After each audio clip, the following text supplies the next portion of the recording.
Hello and welcome back to Crafting My Way Happy. My name is Lisa. I hope that you're all well. If you are new to the channel, hello and welcome.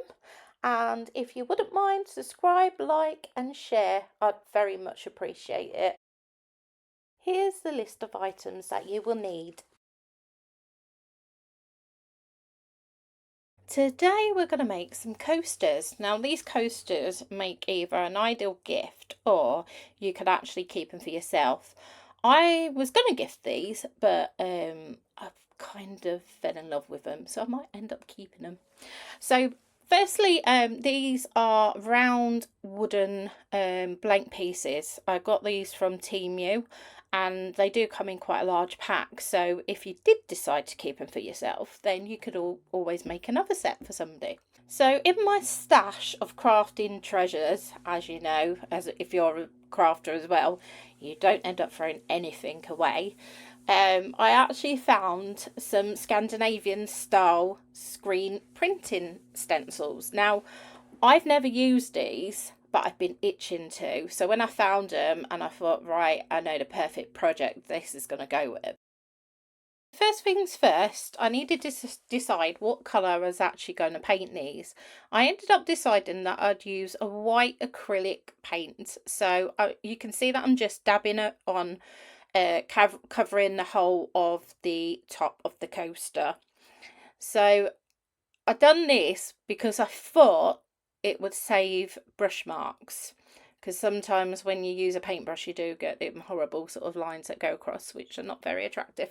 But yeah, instead it sort of gave me a cloudy look. So I did go back in with a paintbrush on a second coat, because you do actually need to use 2 coats of this as well.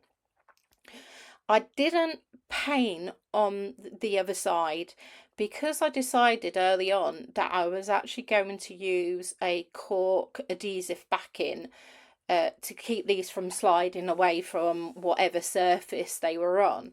I decided that I don't need to waste my time and paint the back, so it saved my time, saved my hands as well, so all good.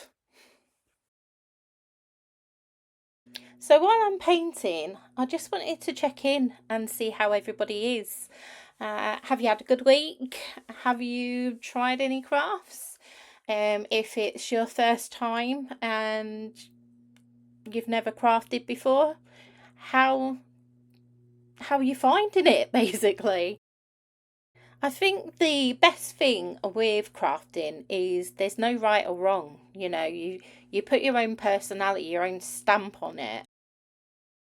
Also, which I find is really good, I mean, you can upcycle stuff. So stuff that would normally go into the bin, you could think, right, okay, thinking outside the box. Oh, I'll just change a bit of this, or I'll take a piece of that and make it into something magical. It drives my husband mental, honestly. But you know the saying, happy wife, happy life. Crafting also gave me a purpose, a place to fill my time, which I never had, to finding that I had so much of it on my hands. So it definitely helped me mentally, and I really hope that it can help or inspire you as well. Right, so back to the coasters. So after 2 coats of paint, you need to leave them to dry and make sure they are fully dry. Then it's off to the fun part. The stencils actually came on an A4 size, so you need to cut them up first. I think I got these from Amazon. No, I didn't. It was Temu. So it wouldn't be my channel if I didn't make at least one boo-boo.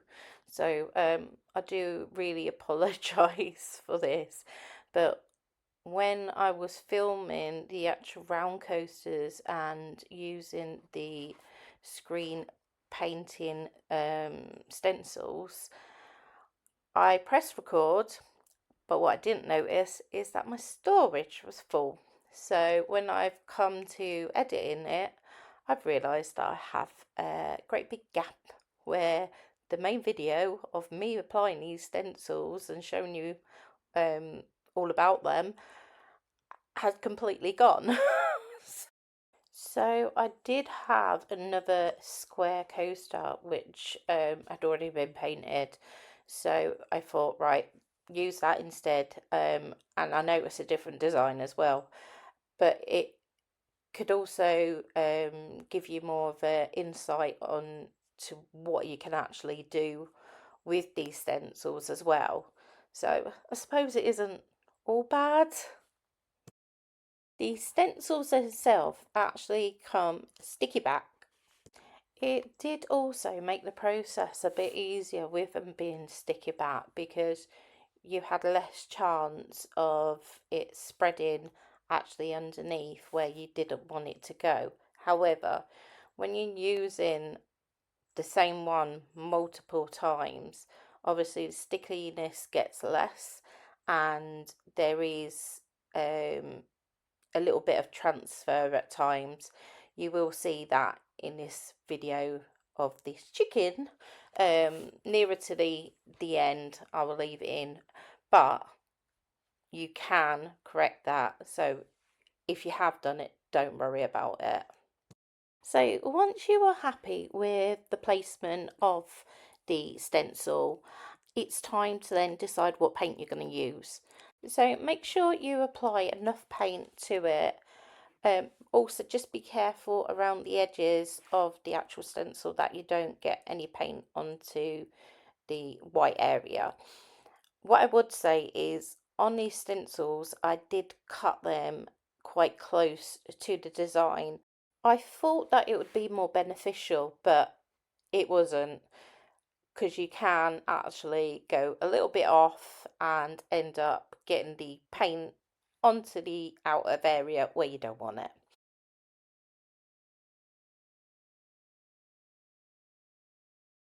So once you have finally finished with painting over the stencil, it's then time to remove the stencil away from the actual coaster. As you can see, it can be a little bit tricky, but just persevere with it. If you haven't got nails, maybe use a pair of tweezers or something like that. But as you can see, I'm very gently pulling it off. Just take your time doing that. There we go. And these look so cute as well. Actually, I was quite happy that I'd done the extra one. So because these are sticky, and I would like to use it again rather than using it once off, I have kept the back in and I'm just sticking it back on there, and then once it's stuck back on there, all I did was grab a wet wipe and just wipe over it until there was no more paint going on to the actual wet one. I will just speed this bit up because you, you get the gist of it, don't you? So I'll just speed it up.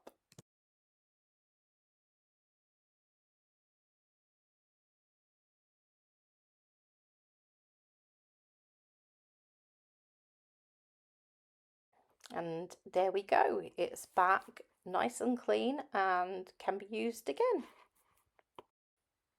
So next I decided to fill the area around the chicken with some of the flowers that actually came with the stencils as well. So it's just the same process.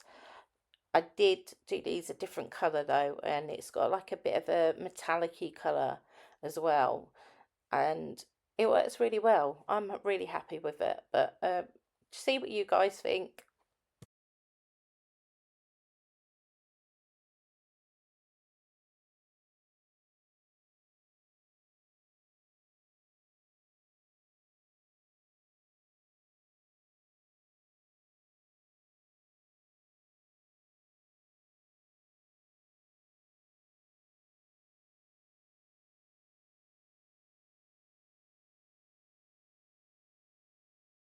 So you'll just see here while I'm applying the next flower around it, I have just made a mark with the paint, so either be 100% sure where you're actually putting that stencil if it has been used previously, or do what I did, it's a boo-boo, and just carry on with it. And then once you finish the whole of the design that you've got it all correct, then just touch up any areas with the white paint or whatever paint you decided to use as the main background.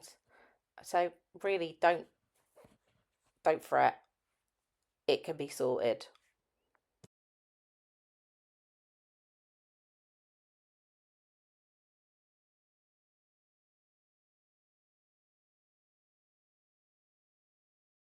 So because I cut a little bit too close to the stencil design, I was finding these a little bit tricky to get up. So I just took hold of a toothpick, or you could use something similar, just to get the edges up a little bit. But you have to be so careful that you don't actually chip the paint underneath as well. But carefully does it and it will come away. So I'll now continue back with the actual coasters that I was painting with the bunnies and the fox. But hopefully you understood the process. And once again, I'm sorry, guys.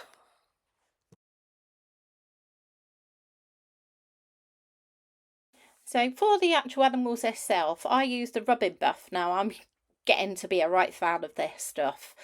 I've used it in a few projects now, and it really does bring out the animals and all their detail, because obviously they have got a lot of detail on this with the flowers, etc.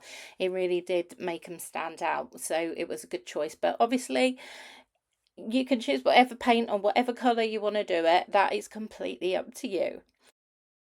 Once I had actually finished with the animals itself, I decided that I would put a couple of decorative leaves around the sides of the animals. So obviously this is my preference, and you can do whatever you want as well.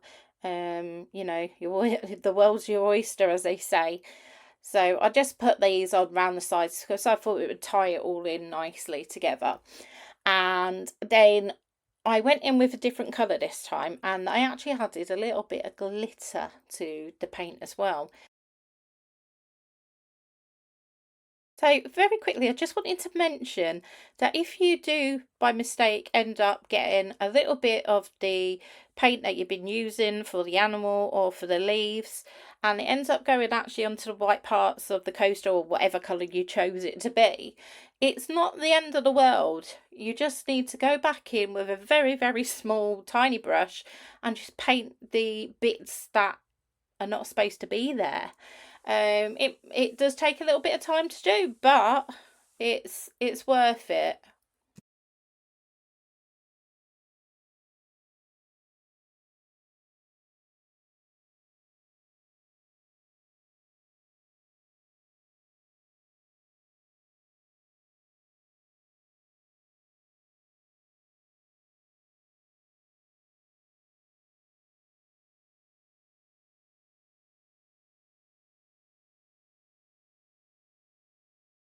So I was really happy with the way that these were coming along.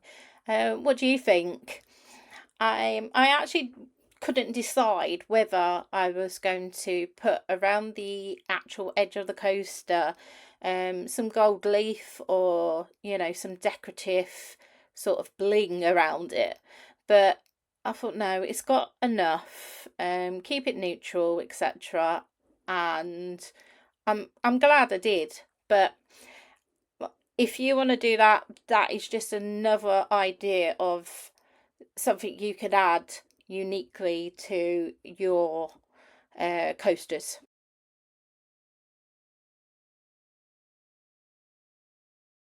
So the end is actually in sight. You'll be glad to know there isn't much more to do. Woohoo! Anyway, the next part is once they've fully dried, is just to create a barrier over the top of them. Obviously, they're going to be used quite a lot. Well, I hope they will be anyway. So it was a case of what will seal them the best. So the options were either to use a Mod Podge, which is a glue that everybody knows, or to use a varnish, or the other one is to use a resin over the top. Because these are quite thick pieces of wood, the coasters itself, I didn't really want to go in with resin because you tend to have quite a thickish layer. So in the end, what I decided, I was going to use a varnish. So because I decided to use a varnish, and obviously with them being hopefully used quite a lot, I then thought, right, I will give it 2 coats. So first coat of varnish went on, left to dry, and then the second coat. And please make sure that you get also around the edges of your coaster, because if not, you end up with like chipping paint around the edges as well. So make sure you just cover it everywhere. The only part that I didn't varnish was the bottoms, and that was because I was going to use the cork adhesive. However, if you have decided instead that you wanted to paint them, just make sure that that is well varnished as well, because you don't want all your hard work and then it sort of getting chipped and damaged, etc.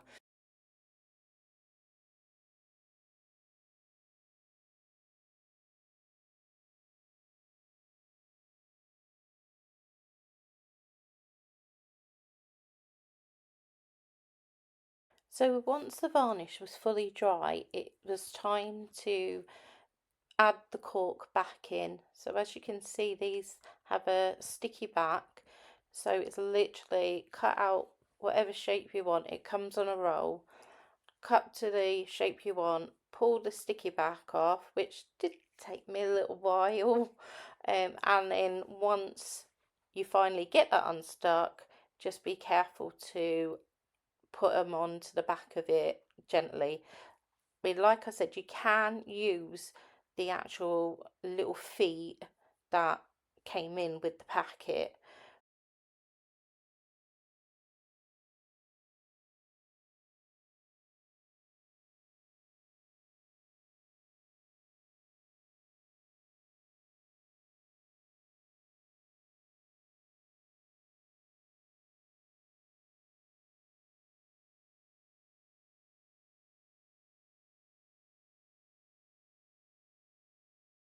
Here, I'm just going around with the uh, knife, basically, the crafting knife, and it's only because there was a few little pieces of cork sticking out, and I couldn't have that.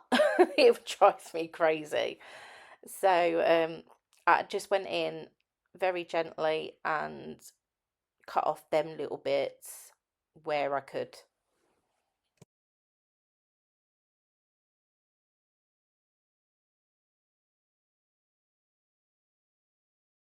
And voila, what do you think? I absolutely love these, and they're great fun to do. What's your thoughts? Do you like them as much as I do? Are you going to give it a go yourself? Have you got a design in your mind that you want to try? I hope it's inspired you, and I hope you'll join me for my next crafting lesson. Please don't forget to like and share and subscribe to my channel. I would really like to help and inspire other people, and by doing this, it gets my videos out to many more people. So I'd really, really appreciate it if you could. Thank you. Bye.